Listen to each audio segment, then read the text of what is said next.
It's the mystery ingredient that Midwesterners both love and hate. It's the secret sauce that made its way from cafeteria trays to grocery store shelves and TikTok fame. And it is neither the greatest invention nor the worst. It is simply the most perplexing.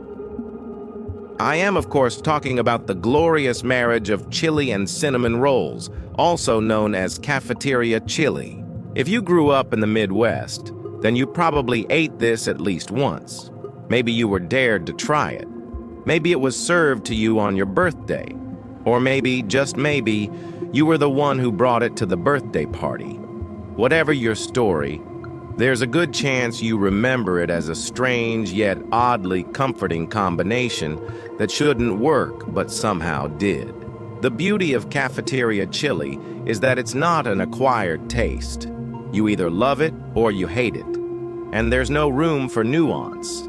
Like any great American invention, its origins are humble and hotly contested. But unlike other inventions, its rise to fame is pretty well documented.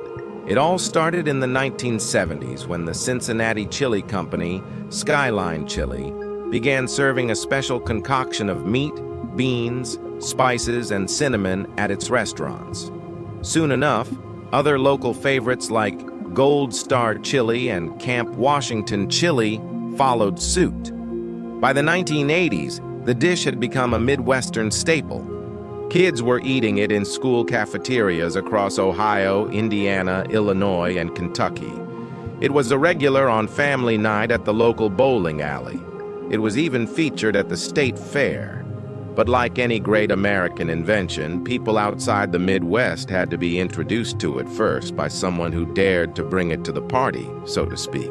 In this case, that someone was TikTok user Ashley, who posted a video of her mother-in-law bringing cafeteria chili to a family get-together. The video went viral, racking up over 10 million views. Before long, national media outlets were clamoring to get in on the action.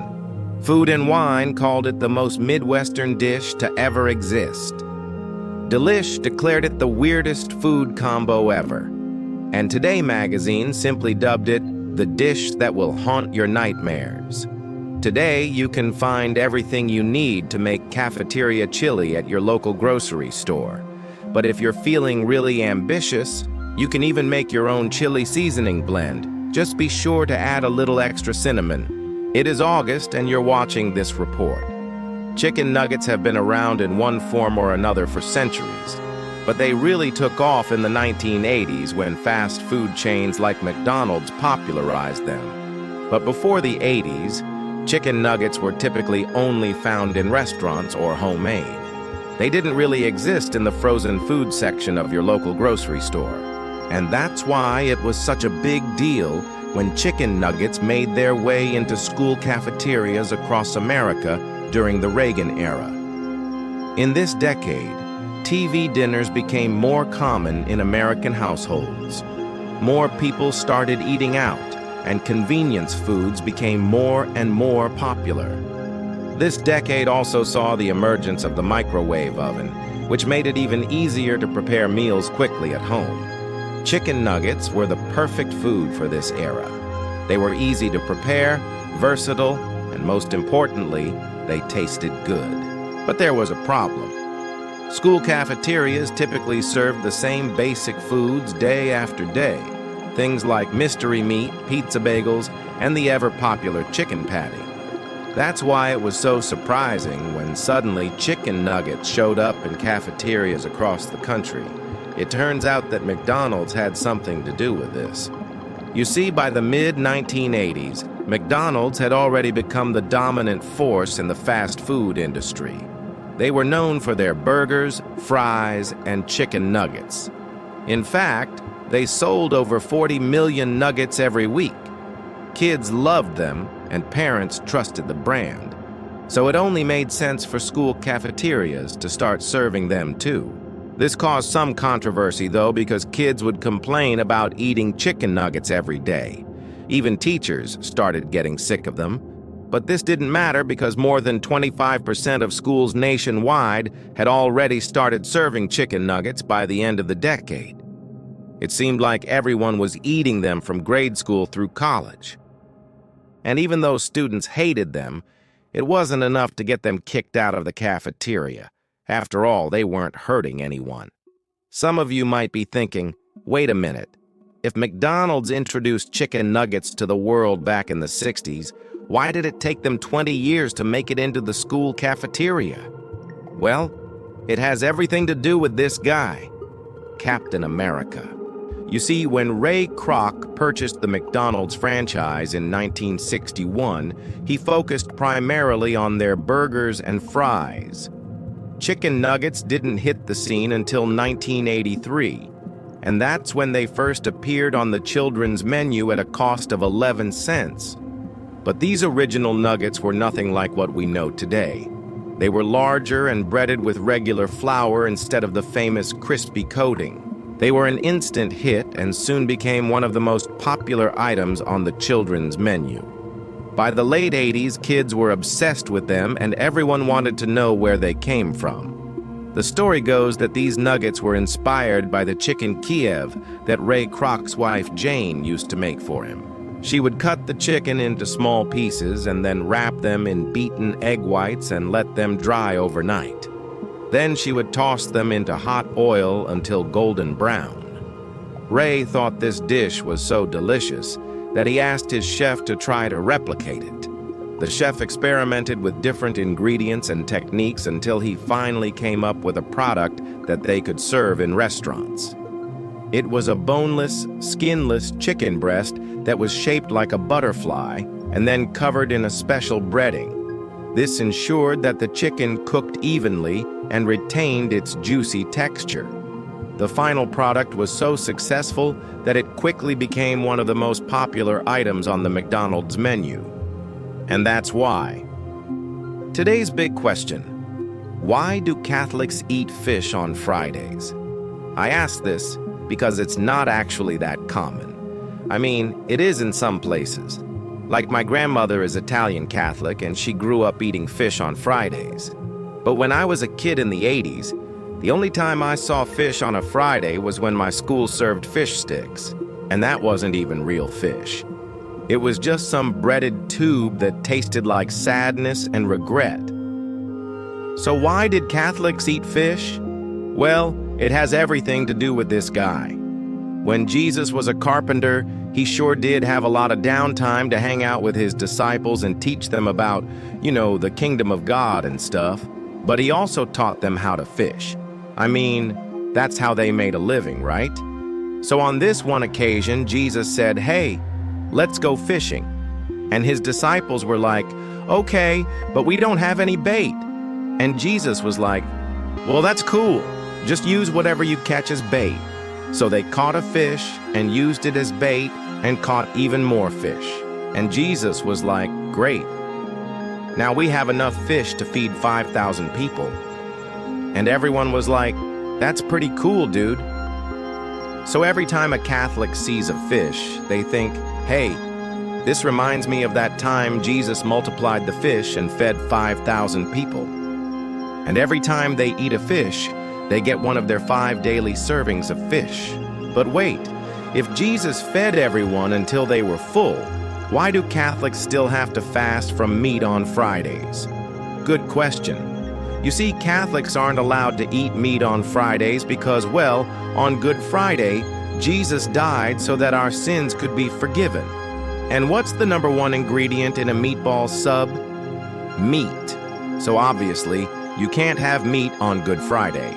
In fact, Catholics aren't allowed to eat meat on any Friday. They can eat fish. Fish are different. Fish live underwater. They don't have feelings. I mean, maybe they do. But we're not allowed to eat them on Fridays. Now, this rule was sort of relaxed during the Second Vatican Council in the 60s. When they updated the Mass and got rid of all that Latin so we could hear the priest better. But the rule was reinstated in 1965 by Pope Paul VI, and now it's part of the Catholic Church's universal law. So if you're Catholic and you want to eat meat on a Friday, you can't unless you get a dispensation from your priest. As a non-Catholic, I feel like I'm getting off easy. I never had to worry about fish on Fridays, but I did have to worry about pizza on Mondays. That was the worst. As a kid, this was my absolute favorite dessert. I mean, I still love it to this day. But, you know, they don't make things like they used to. Back in the day, if you went to a grocery store and you went to the canned fruit section, you would see these little cups of fruit cocktail. And it was like a summertime staple. It came in these little plastic cups with a little red lid. And you know, you got the little perforated top so you could actually eat it right out of the can. But what made this thing truly special was the one lonely cherry at the bottom. You know, there's the story. These days, though, it's hard to find these bad boys anywhere. I mean, I've been to multiple grocery stores recently looking for them. I even went to the international aisle, because, you know, maybe they only make it in other countries. But no, they're nowhere to be found. And it's really sad because it's such a shame, because this is like peak comfort food. I mean, honestly, who doesn't want to eat sweet, syrupy canned fruit cocktail straight out of the can? Nowadays, if you're lucky enough to find it, it's usually in the baking aisle because apparently it's a common ingredient in Jell-O molds. And you know, when you think about it, it makes sense because this was invented in the early 1900s. So it's like a super old recipe. But yeah, if you ever do find this, please let me know down below, because I am on a quest to find the most syrupy, the most canned, the most artificially colored fruit cup that I can possibly find. And if you like this video, please hit the thumbs up button because it really helps me out. What do you eat when it's cold outside? When I was a kid, it was always grilled cheese and tomato soup. And you know what? It's still one of my favorite cold day classics. And I'm not the only one. After World War II, the government started giving out free cheese to low-income families. And since then, it's become a staple in cafeterias everywhere. But why is it so popular? Well, it's the perfect comfort food. The warm, gooey cheese on top of the toasty bread with a side of creamy tomato soup is just, it's a match made in heaven. And if you're feeling extra hungry, you can even add some bacon. Just be careful. It does make a mess, but hey, who cares? It's so worth it. So next time you're feeling under the weather, make yourself a nice grilled cheese sandwich and a bowl of tomato soup. You'll feel better in no time, I promise. When you think of iconic American foods, what comes to mind? Is it apple pie or perhaps hot dogs? How about macaroni and cheese? This dish is so beloved that it has its own holiday, National Mac and Cheese Day, celebrated annually on July. But did you know that before Kraft, macaroni and cheese was a luxury food? It was something that only the wealthy could afford. That all changed when a box of macaroni and cheese cost just 19 cents. For many families, this became a part of their weekly meal plan. Suddenly, macaroni and cheese went from a once rare treat to a common comfort food. And because it was so cheap and easy to make, it also became a staple in school cafeterias and, of course, in the lunchroom at work. Our next dish is a true American original, one that's as comforting as a warm blanket on a cold day. You probably already know we're talking about soup, specifically Campbell's chicken noodle soup. In 1869, two businessmen named Joseph A. Campbell and Abraham Anderson joined forces to create a soup business. At first, they sold their canned soups only to grocery stores. But soon they began advertising their products directly to consumers, persuading them to buy their soups and eat them with a spoon right out of the can. Campbell's became a household name, and their slogan, "Good food, good health, good cheer," became a cultural touchstone. During World War II, their condensed soups were even featured in a government campaign promoting home economics and the use of everyday items. Today, Their soups are served in more than 100 million American homes every year, and it's easy to see why. With just the right amount of salt and pepper, a can of chicken noodle soup is a quick, affordable, tasty meal. It's no wonder it's become such an iconic American dish. Ah, yes, the legend of the meatloaf and mystery meat. It all started in the cafeteria of an Ohio high school in the 1970s. Back then, the school lunches were prepared by a lunch lady named Helen. Now, Helen was a well-meaning woman who really wanted to provide the students with nutritious meals. But her cooking skills were, shall we say, a little lacking. And the school board was extremely cheap. So the two were a terrible combination. For example, there was a rumor going around that the meatloaf that Helen made actually contained sawdust in it. No one knew for sure, of course, but it was just one of those things you heard, and then you couldn't unhear. It got to the point where the students started referring to the meatloaf as sawdust loaf. And to be honest, it did look like it had been through a wood chipper. Then there was the mystery meat. This was something that showed up on the trays every so often, usually alongside the equally disgusting mystery vegetables. Students would see the meat on their trays, but they never knew what it was. It could be anything from squirrels to dogs to roadkill possum. One kid even said it looked like something you'd find in a swamp. All they knew was that it came from some sort of can and it had a very suspicious taste to it. One day, a brave student decided to investigate. He took it upon himself to open one of these mystery meat cans to find out exactly what was inside. When he opened it, it didn't look or smell like any kind of meat. So he took it to the principal to find out what it was. The principal took a look and said, "Well, that's not a food item we currently have on our menu." He then proceeded to call Helen over and ask her what the meat was. Helen looked at the can and said, "Well, that there's dog food." So it turns out that Helen had been feeding the students dog food on a regular basis, and the school board was okay with it because it was cheaper than meat. Apparently, it was a different story when the local dog catcher found out and he wasn't too happy about it. But the school board didn't care. They said that as long as the food was safe to eat, they didn't care if it was dog food or roadkill possum. And that is the legend of the meatloaf and mystery meat. Now, do you know what I'm putting on my plate? Have you ever heard of peanut butter government cookies?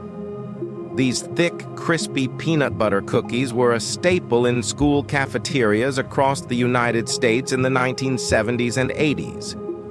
They got their start in the Commodity Food Creations program, which was started in 1964. The program was created to use up USDA surplus ingredients like peanut butter and flour that would otherwise go to waste. These ingredients were then distributed to schools, hospitals, and other institutions to make food for those in need.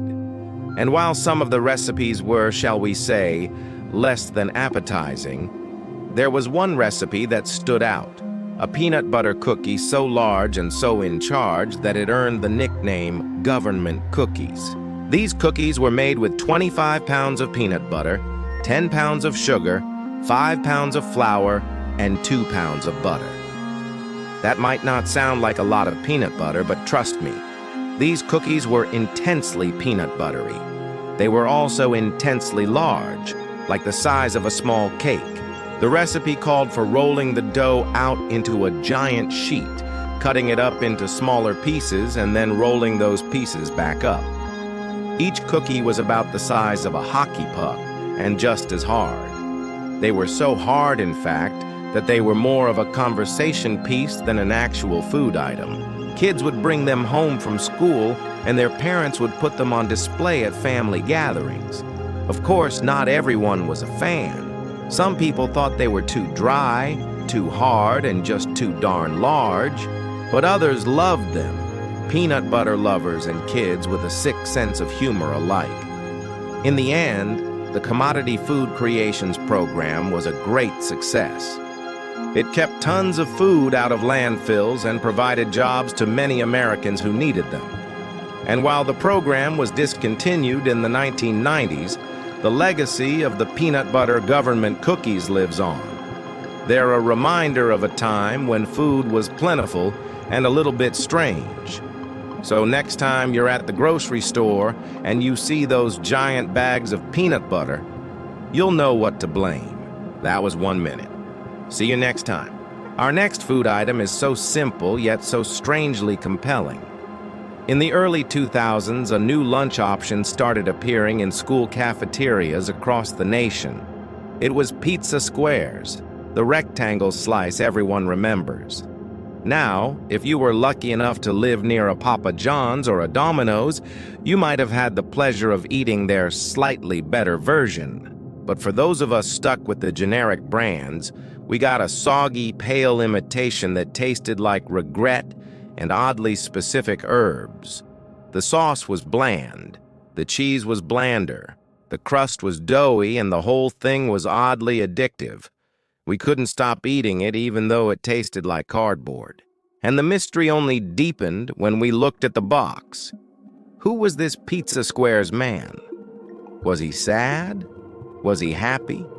Was he contemplating his life choices? Why was he holding a pizza cutter like that? Was that a meat cleaver? And why did it say milk on the box?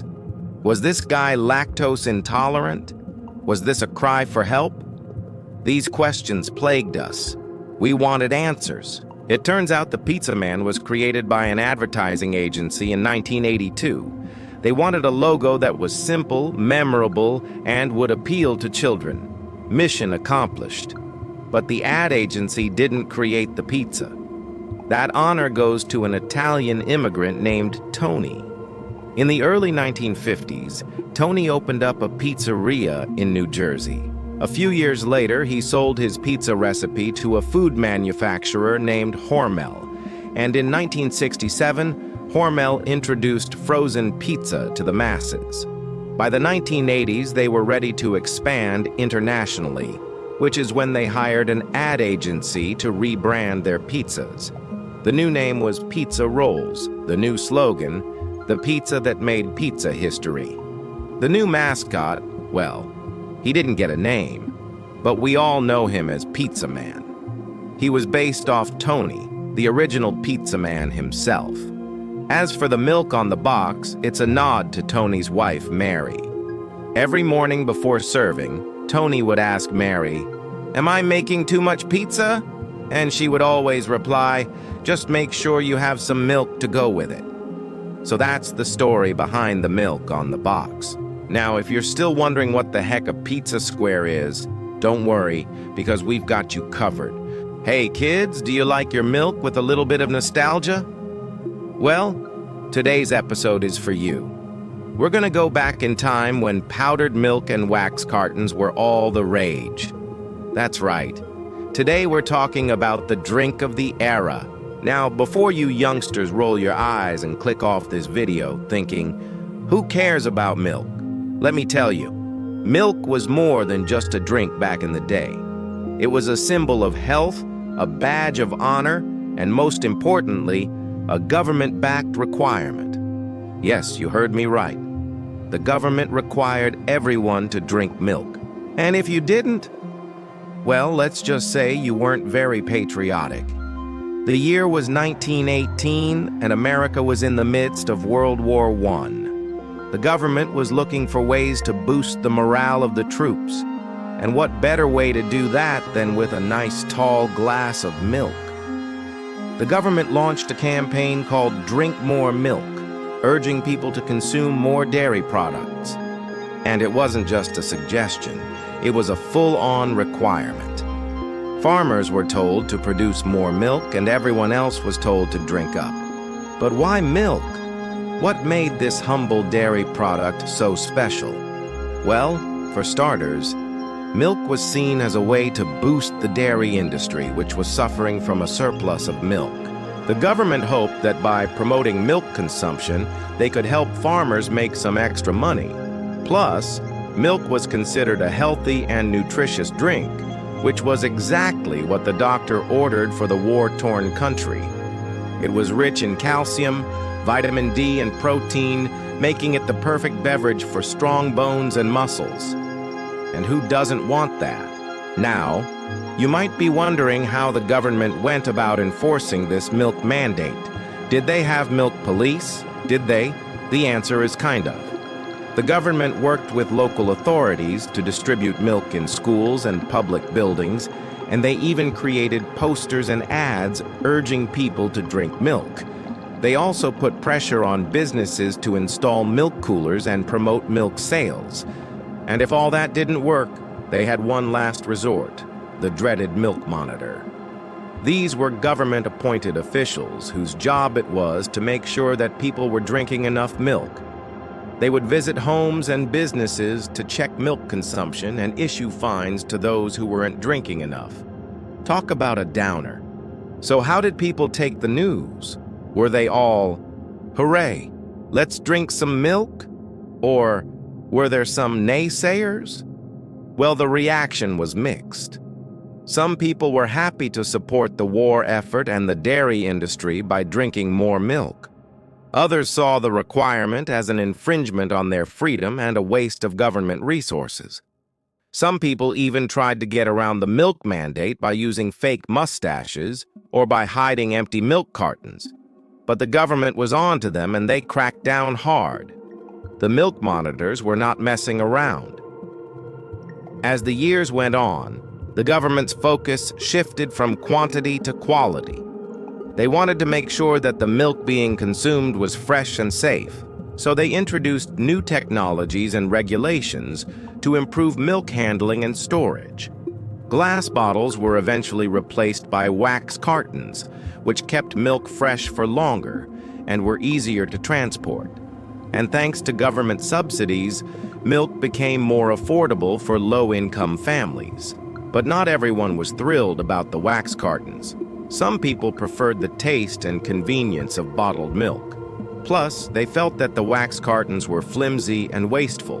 But the government argued that the cartons were more hygienic and cost-effective in the long run. They also introduced pasteurization and other methods to ensure that the milk was safe to drink. As the decades went on, milk consumption became a part of American culture. It was seen as a symbol of health, growth, and the American way of life. Kids were given milk in school cafeterias, and families were encouraged to drink milk at home. And if you didn't drink milk, well, you were the odd one out. But as the 20th century wore on, people's tastes and preferences changed. Some people started to see milk as a boring and outdated beverage. Others were more concerned about the environmental impact of dairy farming. But despite these changes, milk remained a staple of the American diet, thanks in part to the government's continued support of the dairy industry. Today we can look back on the era of powdered milk and wax cartons as a time when milk was more than just a drink. It was a way of life, a time when the government had a direct say in what we consumed and how we lived. While some of those policies may seem outdated today, they played a big role in shaping the way we think about milk and dairy products today. Thank you for joining us on this trip back in time. If you enjoyed this episode, please like and subscribe for more historical tales. Until next time, stay curious and keep learning. A little while back, we asked you guys to send us pictures of your school lunches. And you guys delivered some truly wild stuff, from sad desk lunches to slop to these. Yeah, these. We're taking a look at the sweet stuff today. The sugary treats that got us through some otherwise very long days at school. First up, pudding cups. Oh yeah, what could be better than a little cup of pudding? Maybe 2 little cups of pudding, extra protein, extra sugar. What could go wrong? Now this may just be my own personal bias, but I think the chocolate was always better than the vanilla. That's just a fact. You can fight me on that. Also a fact, these things were always better when they were wobbly. If it was firm, it wasn't right. It needed to jiggle. And let's be honest, there was always that one kid in class who would bring a spoon and everyone else would be jealous. Next up, Jell-O. Oh yeah, Wobbly, sugary, colorful. What more could you ask for? Honestly, nothing.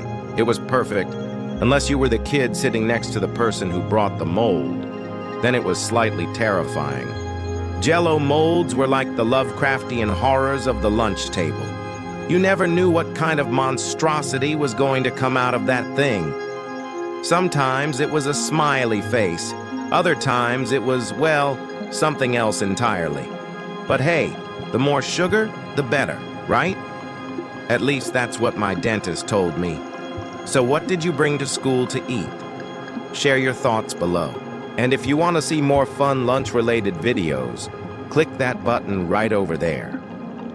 It's the one that says subscribe. Click it. It'll make my day. I was so hungry growing up that sometimes I would eat dirt. I'd just be walking around the house and I would just eat dirt. My mom would be like, "Hey, don't eat the dirt." And I'd be like, "But Mom, I'm hungry." She'd be like, "You can't eat the dirt." And I'd be like, "But Mom, the dirt tastes good." This happened all the time. I've always loved the taste of dirt. You know, when you're outside playing and you get a little bit of dirt on your tongue, it's that sweet, sweet taste of victory. In my mind, dirt tastes like sugar. So when I was a kid, I would go outside and I would dig up as much dirt as I could, and I would take it inside and I would eat it. I remember hiding dirt in the sugar bowl. I'd put a little bit in my cereal. I even tried to put it in my pudding, but that didn't really work. Pudding and dirt don't really mix. One time my mom caught me eating dirt, and she took me to the bathroom and she washed my hands and she said, "Never eat the dirt again." And I said, "But Mom," she wouldn't have it. This is the secret history of cafeteria food, starting with sloppy joes. They're messy, they're saucy, they're cheap, they're filling. They're everything a busy mom or overworked dad could want in the post-war era when time is money and both parents are working. This is what I call a 2 out of 10, meaning it's terrible, but also amazing. A sloppy joe is basically a poor man's steak sandwich, except instead of steak, we're using ground beef, which is much cheaper, more filling, and frankly, a little bit healthier. The genius, if I do say so myself, is in the sauce. It's sweet, it's tangy, it's got some spice, but it's not too spicy. And it's made from ketchup, mustard, vinegar, and brown sugar. This is also the beauty of the sloppy joe. It uses pantry staples that don't require refrigeration. That way you can make a giant batch at the beginning of the week and keep it warm all week long. And it's perfect for feeding a bunch of hungry kids after they've been traipsing around all day at summer camp. But despite their popularity, there's actually very little documentation about the origins of sloppy joes. Even the claim that they were invented by a Minnesota chef named George Junginger, supposedly based on a Native American dish called succotash, is completely undocumented. The earliest printed recipe I could find is from the 1930s. And like many classic comfort foods, sloppy joes were born out of necessity. After World War II, the price of meat began to fall and people began buying more ground beef.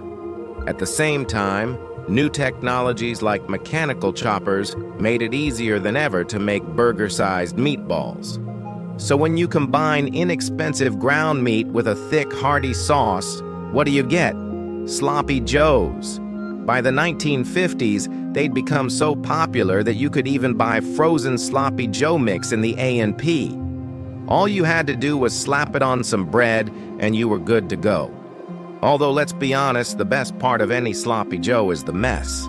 Kids love it because it gets all over their face and their hands. Parents love it because it's easy to clean up. Just run it under water and it comes right off.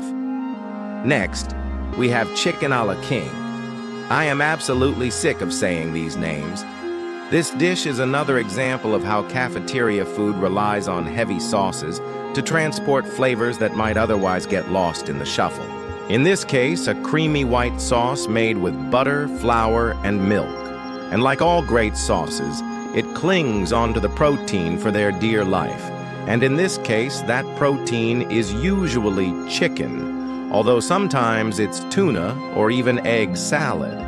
Originally, the dish was called à la Creole, and it came about because Creole cuisine was all the rage in the 1890s. But then another dish called chicken a la king showed up at the 1904 St. Louis World's Fair.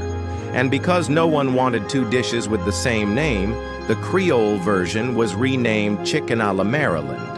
But when it entered the federal realm, it was renamed again to chicken a la king. This is where things get really confusing. Because while we think of chicken a la king as a cold dish today, originally it was served hot. But as the decades went on, people started serving it at different temperatures, and no one could agree on what the proper temperature should be. So in 1952, Betty Crocker published a chicken a la king recipe that was specifically room temperature, and that's why today we serve it cold. Finally, I bring you the turkey cranberry delight, aka the wobble. What is the deal with Jell-O molds? Well, first, they were an instant hit with the public when they debuted in the 1800s because they were a fun way to surprise your guests with a beautiful, translucent dessert. Second, they helped hide the fact that your meat wasn't very fresh. And third, they helped disguise the fact that you were serving something that wasn't actually a main dish. To this day, there's a running joke among cafeteria workers that anything you put inside a mold is automatically elevated to the status of a main dish, even if it isn't. And in the case of the turkey cranberry delight, this is particularly true because while it does contain small pieces of turkey, the main ingredients are gelatin, salt, pepper, and red food dye. The whole thing wobbles like an earthquake. And if you stare at it for too long, it starts to look like something else. You know, like a brain or a kidney. No wonder they stopped serving it after a few weeks. Thank you for watching. See you next time. I've been to a lot of delis in my life, and some of them are really great. But none of them are like this one. This is the Spam and Bologna sandwich, 1940s style. In 1945, the Second World War was drawing to a close, but the victory celebrations would have to wait, because for those of us eating our way through the post-war holdovers, there was still plenty of rationing to be done. The Victory Garden may have looked a little bare by October, but the pantry was still stocked with cans of meaty goodness. And what better way to use up those cans than by slapping the contents between two slices of bread? Now, Spam and Bologna were already popular before the war, but their salty, fatty flavor and suspiciously long shelf life made them the perfect candidates for military rations. Soldiers were issued these cylindrical cans of meaty goodness, which could be heated up over a campfire, or in the case of the British, fried in a pan with a little bit of water, and served alongside some good old bread and butter. And when the soldiers came home, those cheap, salty, and filling sandwiches made the transition from the battlefield to the dinner table with ease. After all, it wasn't just the soldiers who were tired of eating canned goods by 1945, it was everyone. But at least now they could do it in peacetime. This recipe is from a collection of World War II-era cookbooks. It was sent to me by a viewer who found it while doing research for a project. And I have to say it's one of the more disgusting things I've ever eaten. I'm sure it tastes better if you don't think about what's in it. The original recipe calls for 2 slices of bread, half a cup of milk, 1 and 2 tablespoons of butter, 1 and 2 teaspoons of salt, 1 and 2 teaspoons of sugar, 1/3 of a teaspoon of pepper, and 1 can of Vienna sausages. Now, I couldn't find any Vienna sausages in my local grocery store, but I did find these little guys, which are apparently very similar. They're small, salty, and kind of dry, which is probably why they're used in sushi. But I think the fact that they are not really that great on their own is what makes them perfect for this sandwich. Anyway, you slice your bread, You spread some butter on it, then you open up your can of Vienna sausages, you drain them, and you put them on top of the bread. Then you sprinkle some salt, pepper, and sugar on top, and you eat it. I didn't really have any taste preferences when it came to this sandwich because every bite tasted exactly like the last one. It was salty, peppery, and kind of bland. The only thing that stopped me from finishing it was the fact that I was absolutely disgusted by the thought of eating fish that had been candied. If I didn't know what I was eating, maybe it would have been okay. But the fact that I knew what it was made it really hard to enjoy. You wouldn't think something so simple could be so delicious. In the 1950s, food scientists were trying to create a product that could be made from potato, flour, and water that didn't go bad and was appealing to both kids and adults. Their creation was an instant hit in the test kitchen, but would the world feel the same way? We sent our taste testers out to find out. They came back with a resounding yes. They loved it so much they wanted to put it in their mouth again and again and again. But what is it? What is this mysterious, tasty treat? It's tater tots. Oh yeah. These crispy little guys were created in the 1950s as a byproduct of the food industry. See, when making things like potato chips, there's always a lot of potato left over after the frying process. Instead of throwing it away, they decided to use it to make something new, something crispy, something crunchy, something that could be served as a side dish or a snack. And that's how tater tots were born. At first, they only came in one flavor, original. But seeing as how everyone loves dipping their fries in ketchup, it was only a matter of time before they came out with a ketchup-flavored tater tot.